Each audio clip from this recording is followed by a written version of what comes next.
In this guide, I'm going to show you how you can get totems here in Oil Empire and use them. Before we do get into this guide, make sure to like the video and subscribe to the channel with all notifications on. It really does help the channel and it lets us know that you want more content like this. We'd greatly appreciate it. And if at any point throughout this guide you did have any questions, just ask them down in the comment section below and we can help you out further. I'm going to be doing my best to reply to every single comment down there. Now, totems are bought using gasoline, not cash, so you need to make sure that you stock up on your gasoline first before you even consider buying a totem. To do this, start by just building more drills and refiners so that you can actually go ahead and produce gasoline faster. But once you have a good or even decent setup, just go to this little sell section right here. And right next to the sell section, you're going to have the totem option right here, where you can go ahead and purchase a totem. Now, all these totems have different benefits, right? A wooden cash one, which is super cheap, gives you a 5% cash boost, and only obviously there's one of them in stock. Then you have like a stone cash totem, which gives you 10%,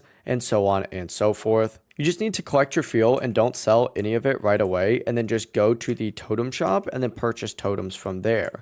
Now, obviously, you want to have a few refineries first so that you can go ahead and stack this correctly, but that really is the entire process. If you guys had any questions, ask them down in the comment section below and we could help you out further. I'm going to be doing my best to reply to every single comment down there. Before you do leave this guide, make sure to like the video and subscribe to the channel with all notifications on. It really does help us out and lets us know that you want more content like this. We'd greatly appreciate it. Have a great rest of your day though. Peace.